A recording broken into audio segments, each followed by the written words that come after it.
Oke, Bu Nima, lanjut. Ya, selamat sore Bu Nima. Apa kabar Bu Nima? Selamat sore Bu Tusi. Alhamdulillah sehat. Bu Tusi sehat ya? Alhamdulillah sehat Bu Nima. Bagaimana Bu Nima? Sepertinya kemarin Bu Nima saya dengar dari teman mencari saya. Iya, Ada apa? betul. Apa yang harus saya bantu Bu Nima? Iya, jadi emang memang dari kemarin tuh saya nggak ngelihat Bu Tusi. Kemudian saya tanya sama temen, Bu Tusi kelihatannya sibuk ya. Nah, mumpung hari ini kita ketemu Bu Tusi, saya ingin sedikit sharing nih tentang permasalahan yang sedang saya hadapi. Jadi langsung saja ke permasalahannya putus ya. Ya Jadi betul. memang permasalahan yang kemarin sempat saya hadapi itu adalah tentang mungkin kurangnya kehadiran saya ada di kelas gitu Bu. Mungkin terkait dengan tupoksi saya sebagai guru dan tugas tambahan sebagai wali kelas, staf kesiswaan. Terus saya juga terlibat dalam beberapa kepanitiaan dalam beberapa kegiatan gitu. Jadi itu yang mungkin membuat saya tidak full 100% untuk kehadiran di dalam kelas gitu sih Bu. Oh begitu. Jadi apa namanya? Ketika saya simpulkan berarti Ibu kurang waktu di dalam kelas ya Bu ya dengan tugas tambahan yang Ibu miliki. Terus kemudian kira-kira ya Bu Nima, apa sih yang rencana Bu Nima untuk menangani permasalahan tersebut? Ya, untuk menangani permasalahan itu supaya nanti mungkin bisa mengganti kehadiran itu dengan misalnya terkadang ada nih anak yang melaporkan ada jam kosong. Saya kadang-kadang izin minta 1 jam, walaupun cuma 1 jam. Ada guru yang mungkin jamnya boleh dipakai walaupun pinjam 1 jam gitu. Nah, saya manfaatkan di situ untuk memperdalam materi yang mungkin kemarin hanya saya bagikan lewat online. Gitu, itu rencana saya. Ibu berencana untuk pakai online, terus menambah jam dengan jam-jam yang kosong, terus Ya, jadi memang setiap kali saya nggak hadir pasti saya mengecek kehadiran mereka lewat grup WA. Kemudian saya juga meng-share materi itu lewat grup WA gitu. Terkadang pernah juga saya lakukan itu ngontrol kehadiran mereka, kemudian apa yang mereka lakukan di kelas dengan visi ketua kelasnya nih. Saya video call, saya lihat ngerjain tugas nggak, beneran nggak gitu. Misalnya pernah juga saya lakukan pada saat rapat, saya coba cek dengan seperti itu dan oh ya walaupun tidak lama paling nggak mereka merasa bahwa oh masih dipantau ternyata gitu. Jadi mereka apa namanya supaya mereka juga bisa bertanggung jawab atas tugas yang saya berikan. dari yang rencana Bu Nima tersebut, apa sih tujuan akhir Bu Nima? Saya ingin apa yang menjadi tujuan pembelajaran dari setiap materi yang saya sampaikan itu tersampaikan dengan baik dan sesuai dengan tujuan pembelajaran yang sudah saya ingin capai gitu. Jadi walaupun misalnya kehadiran saya tidak full 100%, akan tetapi pada saat saya bisa hadir di sana saya akan melakukan review-review tentang materi-materi yang mungkin pada saat itu saya tidak jelaskan secara langsung gitu. Jadi ada kayak semacam matrikulasi nih. Kita review juga materi-materi yang mungkin kemarin tidak begitu mendalam kita bahas. Kemudian saya mungkin melakukan kayak kuis atau mungkin latihan atau mungkin hanya lisan gitu, bertanya secara lisan tentang apakah tujuan dari pembelajaran itu tercapai gitu. Mungkin bisa saya uji di situ. Jadi saya tahu apakah materi yang saya sampaikan mereka serap, mereka benar-benar belajar atau dipelajari dengan baik, sehingga mereka juga bisa menunjukkan rasa tanggung jawabnya dengan menunjukkan mengumpulkan tugas dengan baik dan dengan sesuai dengan apa yang saya instruksikan. Dari tujuan akhir yang tadi sudah diberikan oleh Bu Nima ya, saya ingin Ya. bertanya sama Ibu, kira-kira keberhasilannya atau prosentase keberhasilan kalau dari 10 sampai 100 kira-kira dari rencana ini berapa persen? Bu Nima? Kalau kita konsisten dan komitmen dengan rencana ini, insya Allah bisa mencapai 90%, bahkan bisa lebih. gitu. Asal kita benar-benar fokus dan komit ya, komit dengan rencana ini gitu. Karena apa namanya, anak-anak ini santai atau enggak itu tergantung gurunya kan gitu. Jadi anak-anak bertanggung jawab atau enggak itu kan tergantung saya, walaupun mungkin kehadiran fisik di dalam kelas mungkin tidak bisa 100%, akan tetapi mungkin dengan komitmen kita dan semangat kita, insya Allah mudah-mudahan bisa tercapai sampai 90%, bisa juga lebih dari itu. Ya, apa namanya, cukup hebat Bu Hima ya, sudah berusaha untuk membagi waktu dengan baik dengan pekerjaan yang sangat padat sekali Bu Hima. Sekarang kita sudah membicarakan masalah tujuan, rencana dan persentase keberhasilan dari rencana Bu Nikmat tadi. Terus kalau menurut Ibu, kalau saya kasih range antara 1 sampai 5, mana Ibu pilih? 5 dong. Iya dong, pasti kita pengen apa namanya, apa yang menjadi tujuan kita pasti tercapai dengan baik kan. Sempurna, mendekati sempurna deh gitu. Kalau misalnya kita hadir 100% kan pasti harapannya sempurna. Tapi kalau misalnya tidak bisa hadir 100%, ya pastinya harus mendekati sempurna. Dan ini perlu semangat dan optimismenya kita gitu. Dan ya pasti hasil pasti pengennya di range ke-5 gitu. Karena apa namanya, tingkat keberhasilan dalam mengajar itu kan pastinya semaksimal mungkin ya Bu ya. Hebat ya Bu, berarti Ibu sudah berusaha. Optimisnya keren banget itu Bu dengan hasil range 5. Terus pastinya kan Ibu, karena Ibu merasa sudah optimis untuk range yang ke-5, Ibu mempunyai kekuatan untuk mencapai tujuan tersebut. Apa sih kira-kira kekuatan Ibu? Itu tadi, motivasi yang kuat. Kalau misalnya kita nggak punya motivasi dan semangat, pastinya kita nggak punya motivasi dan semangat untuk bisa menjalankan rencana yang tadi itu untuk mencapai tujuan itu, ya udah nonsen. Makanya kita harus semangat dan memotivasi diri sendiri supaya saya harus berhasil, saya harus bisa nih sampai nih tujuan pembelajaran saya harus sampai kepada murid-murid saya nih gitu. Karena sebelum kita melakukan pembelajaran juga kan saya sudah ada kesepakatan dengan mereka kan gitu. Kesepakatan itu yang memang dituntut oleh kita semua untuk kita jalankan gitu. Jadi kesepakatan kelas sendiri itu membantu sekali apa namanya, untuk anak-anak ini bisa membantu saya untuk mencapai tujuan pembelajaran gitu. Karena kita di awal sudah punya kesepakatan kelas, mereka sudah menunjukkan tanggung jawab yang tinggi karena apa? Kesepakatan kelas itu. Nah, itu juga bisa menjadi kekuatan saya. Semangat, motivasi, dan kesepakatan kelas yang sudah kita buat di awal pembelajaran. Hebat ya, karena kebetulan anak-anak SMA. Jadi mereka apa namanya, berkomitmen dengan kesepakatan yang mereka lakukan untuk belajar. Iya. Nah, dari kekuatan yang Ibu miliki, pastinya setiap orang mempunyai hambatan ya Bu ya. Setiap sesuatu pasti ada hambatannya, atau hambatan dapat menghalangi Ibu untuk meraih tujuan Ibu. Sebelumnya apa kira-kira hambatan tersebut?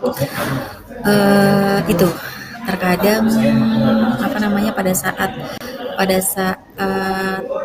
saya itu terkadang kan, misalnya saya 4 jam mengajar, kemudian tuh rapat lama sekali sampai selesai saya belum selesai. Kadang-kadang saya suka mencuri waktu, biasanya tuh 3 jam itu saya meninggalkan kelas, kemudian 1 jam tuh saya paling nggak bisa mengecek tugas gitu. Nah ini kadang-kadang tuh di waktu itu saya memang tidak bisa sama sekali hadir di kelas. Kemudian pernah satu kali juga memang ada saja anak yang mungkin laporan tidur dan lain-lain gitu. Jadi hambatan saya tuh lebih kepada anak-anak yang kurang begitu bersemangat gitu. Jadi dalam satu kelas kan kita tidak bisa bermimpi ya, bisa bermimpi bahwa anak ini semuanya punya motivasi yang sama gitu kan. Ternyata hambatan-hambatan yang saya alami selama ini adalah ketika anak motivasinya kurang, karena memang kehadiran guru tuh sangat dibutuhkan gitu. Kehadiran guru itu adalah merupakan spirit buat mereka. Ketika gurunya tidak ada, ya mereka otomatis semangatnya begini lagi gitu. Ada yang memang punya komitmen terhadap kesepakatan kelas yang tinggi sehingga mereka masih tetap terus semangat untuk mengerjakan tugas. Tapi ada saja yang mungkin yang punya semangat atau punya motivasi rendah dalam belajar. Nah ini hambatan saya di mereka-mereka ini nih yang biasa agak males-malesan ini Bu. Iya. Berarti kuncinya hambatan itu motivasi dari siswa tersebut ya Bu ya, berkat dari mahasiswanya. Nah, apakah Ibu mempunyai cadangan atau opsi lain untuk menyelesaikan hambatan tersebut? Biasanya nanti di next pertemuan saya melakukan sebuah review. Nah, mereka tuh sebenarnya agak sedikit takut kalau review. Pasti nanti ada pertanyaan. Kalau mereka nggak membaca, pasti nggak akan nyambung saya tanya gitu. Jadi di situ mereka dipaksa untuk membaca materi yang sudah saya share. Kenapa? Karena saya review di pertemuan selanjutnya gitu. Pada saat saya punya kesempatan masuk kelas, saya review, saya tanyakan tentang materi yang kemarin saya nggak hadir di kelas. Nah, di situ lumayan berhasil. Wah, hebat ya Bu, dengan trik-trik seperti itu kan jadi kita nggak mudah dibohongi oleh anak didik kita sendiri ya Bu. Nah, baik Bu Nimah, tadi kita sudah bicarakan tentang kekuatan dan hambatan dalam mencapai tujuan. Sekarang menurut Bu Nimah, apa strategi yang digunakan untuk mencapai tujuan tersebut? Ya, supaya apa yang sudah kita rencanakan bisa tercapai sesuai dengan tujuan pembelajaran yang sudah kita buat, pastinya perlu beberapa strategi ya. Yang pertama mungkin kita terus mereview kesepakatan kelas, karena kesepakatan kelas itu kadang-kadang kita juga perlu di setiap pertemuan kadang berubah-berubah. Kadang-kadang karena kemarin kesepakatan kelas tidak dijalankan, kemudian kita evaluasi, kita tambah di pertemuan berikutnya. Kita terus melakukan penguatan di situ. Jadi apa yang sudah kita alami kemarin kita evaluasi, kemudian kita perbaiki untuk membuat atau menambahkan bahkan memperbaiki kesepakatan yang sudah kita buat. Nah, pada saat kita sudah membuat kesepakatan baru, insya Allah nanti ini kita terbantu sekali untuk bisa mencapai tujuan gitu. Jadi terus kemudian yang berikutnya adalah memberikan motivasi dan kesadaran bahwa mereka itu harus bisa mandiri. Jadi tidak selalu belajar tuh harus dicekokin sama guru gitu. Jadi materi tuh, jadi mereka tuh harus bernalar kritis, mereka harus punya banyak referensi dan mencarinya sendiri via internet dan ya berbagai macam sumber gitu ya. Jadi uh, kita kasih motivasi seperti itu supaya mereka tuh tidak mengandalkan materi itu dari guru gitu.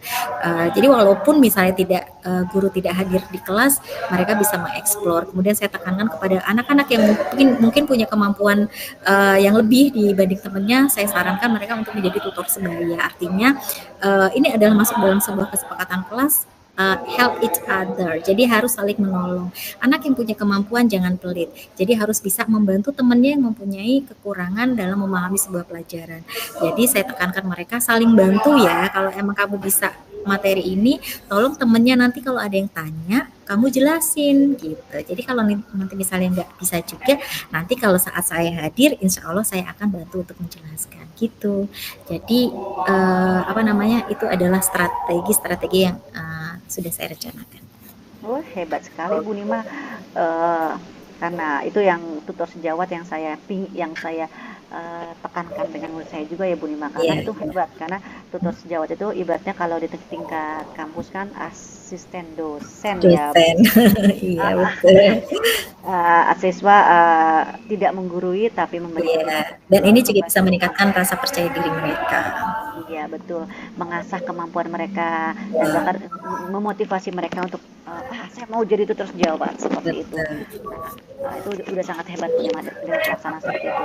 Terus kira-kira jangka waktu yang Bu Nima perlukan untuk pencapaian tujuan tersebut itu berapa lama? Apakah perlu jangka pendek atau jangka panjang? Biasanya itu ya sebulan 2 bulan, tapi maksimal itu 3 bulan ya pada saat kita tiba di waktu middle test atau tengah semester, penilaian tengah semester. Oh, baik. Sama ya Bu Nima ya, berarti pasti barometer kita jangka waktunya Iya, adalah iya, PTS, iya, PTS. penilaian tengah semester ya Bu Nima. Terus apakah gambaran ukuran keberhasilan tujuan yang sudah dibuat di Bu Eh, Nima? Ya, sejauh ini sih saya masih belum terlalu disibukkan dengan hal-hal yang tadi sampai saya tidak hadir di kelas gitu. Tapi mungkin kalau sekarang mungkin kayak hari ini nih saya ada jam jadi harus call, jadi saya tidak bisa dan ini belum saya lakukan karena ini kelas baru. Jadi saya belum bisa mengatakan keberhasilannya sejauh mana. Mudah-mudahan dari tadi mereka merespon WA saya sih sudah baik gitu. Karena mungkin anak baru juga kali, jadi masih nurut. Jadi alhamdulillah apa yang saya tugaskan mereka langsung send gitu lewat grup. Saya bikin grup, kemudian mereka mereka buat grup, invite saya, kemudian langsung ngumpulin tugas-tugas. Oh, dan tugasnya luar biasa sesuai dengan apa yang tadi sudah sempat saya jelaskan di kelas gitu. Jadi ya optimis aja lah, mudah-mudahan berhasil dengan untuk mencapai tujuan saya. Insya Allah berhasil dengan semangat Bu Nima dan semangat Iya, pasti. anak-anak. Amin. Eh, kita sudah membayangkan nih Bu Nima, ukuran keberhasilan dari rencana Ibu sekarang. Nah, apa sih komitmen Ibu untuk membuat rencana aksi tersebut?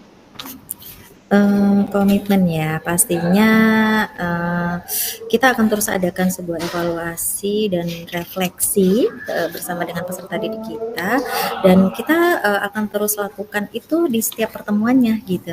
Jadi mungkin, apa namanya, meningkatkan, refleksi terus, apa namanya, komitmen ya. Dan secara berkelanjutan gitu, secara berkelanjutan. Ya mudah-mudahan sih untuk kedepannya saya tidak seperti itu. Mudah-mudahan saya bisa 100% hadir di kelas gitu. Apalagi nanti misalnya program guru penggeraknya udah selesai.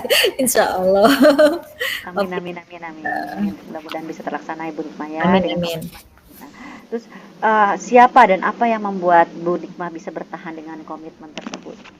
Ya, saya bisa bertahan itu karena pastinya semangat dan uh, kehadiran dari peserta didik dan semangat juga ya dari teman sejawat juga, dari pimpinan saya juga, kepala sekolah, teman-teman rekan sejawat itu yang bisa saya jadikan alasan untuk bertahan untuk menjaga sebuah komitmen. Hmm, baik Bu Nima. Eh, bagaimana tindak lanjut Bu Nima setelah dilakukan coaching ini? Ya, saya pastinya akan melakukan rencana saya dengan mengkomunikasikan dengan pimpinan saya, kepala sekolah, dan juga sharing juga dengan teman-teman atau rekan sejawat saya. Baik. Ah, sudah cukup hebat ya Bu Nima berusaha dengan semaksimal mungkin Terima kasih. dengan anak-anak murid yang tidak akan kehilangan figur seorang guru bahasa Inggris yang cantik dan pintar, yang smart ya, yang bisa membagi Aduh, waktu dengan dosis bisa aja. baik. Nah, dengan seperti ini kan berarti kan Bu Nima juga harus bertanggung jawab dengan apa yang komitmen yang Bu Nima Pastinya, iya. apakah Bu Nima berani untuk bertanggung jawab hal tersebut? Sangat berani. Masya Allah, itu harus ya Bu Nima sebagai guru. Harus dong, iya. Baik Bu Nima, untuk waktu coaching terima kasih. Semoga Bu Nima diberikan kesehatan, Amin. kelancaran, bisa Terima bagi waktu kasih. dengan baik, Iya, membuat masa depan anak lebih ceria lagi, lebih insya baik lagi. Allah. Eh, terima kasih Bu Nima. Assalamualaikum warahmatullahi wabarakatuh. Selamat Waalaikumsalam sore. warahmatullahi wabarakatuh. Terima kasih, Pak. Baik Bu Nima, acara saya lanjutkan dengan Cek rekaman refleksi ya? diri. Ya, refleksi diri ya Bu Nima ya. Baik, Refleksi sip. diri coaching. Berarti saya merefleksi diri saya ya Bu Nima ya. Baik. Pertanyaan pertama adalah apa yang sudah berjalan dengan baik selama percakapan? Nampaknya sih saya sudah menggunakan rumus menggunakan Tirta ya Bu Dema ya. Tirta dengan runtun insya Allah saya dapat melakukannya dengan baik. Terus yang keduanya apa yang perlu diperbaiki dan ditingkatkan? Konsentrasi dan fokus. Kebetulan saya dapat telepon dari kepala sekolah sampai saya Oh, foto sama ketika saya sedang bicara saya sempat melirik ke bawah itu dapat telepon dari kepala sekolah saya fotokan saya sedang coaching lokal. sedang rukol coaching jadi oh beliau bilang masih di sekolah atau ternyata nanti saja dilanjut sama dengan Bu Nima jadi konsentrasi saya Iya, terpecah ya iya, Bu iya, Nima iya. itu yang perlu saya perbaiki di konsentrasi ya Bu Nima ya memang kita harus fokus itu harus kita akui ya Bu Nima yang seperti itu Betul. terus uh, apa yang harus saya lakukan untuk kondisi kehadiran penuh ya berarti ya saya melakukannya itu tadi saya berusaha membagi waktu dengan baik membicarakan dengan teman lingkungan pada saat seperti ini jadi saya butuh tempat yang hening yang tidak ada terganggu yang cuma bisa antara coaching dan coach saja jadi bisa lebih fokus mendengarkan dan menenangkan pikiran kita masing-masing ya Bunda ya seperti itu Betul, betul, ya. setuju. Kemudian saya pun bisa jadi ketika saya fokus, ketika saya bisa menenang pikiran, jadi saya bisa memberikan pertanyaan yang mendalam, pertanyaan yang berbobot untuk coach Iya, saya. Mohon maaf kalau tadi ada pertanyaan saya yang kurang berbobot ya Bu Nima. udah bagus, udah bagus itu. Nah, Mhm. sekarang saya ingin bertanya pada Bu Nikmah. Saya tadi sudah merefleksikan diri saya. Kira-kira Mhm. umpan balik apa yang Bu Nikmah lakukan, yang menurut Bu Nikmah, menurut saya, menurutnya ke saya, bagaimana Bu Nikmah? Ya, selama di Kucing, saya merasa senang sekali dan saya terlihat santai pastinya karena memang itu yang saya rasakan. Saya mengalir begitu aja bercerita dengan Bu Tusi karena Bu Tusi ternyata, nyaman juga gitu buat saya untuk bisa bercerita gitu. Jadi saya senang sekali, saya bahagia. Bu Tusi juga walaupun mungkin sudah banyak pengalaman juga dari saya lebih dari saya, tapi ternyata Bu Tusi juga malah jadi kayak teman sharing yang enak gitu, tidak tidak menjadi apa namanya, tidak berusaha menggurui saya gitu, mendengarkan dengan baik, konsentrasi, kemudian malah sedikit memberikan motivasi dan apa ya namanya tadi itu ya, jadi saya makin bersemangat gitu. Senang, senang. Terima kasih Bu Nikmah. Sama-sama. Untuk acara Rukol coaching dan coaching kita, terima kasih. Semoga kita selalu diberi kesehatan, selalu diberi Amin. kemudahan mencapai sampai selesai nanti di bulan Oktober. Insya Allah. Sehat selalu ya Bu Tusi. Amin. Saya selalu juga bersama keluarga. Saya Amin. matikan rekamannya Bu Nikmah. Baik Bu Tusi, terima kasih. Assalamualaikum.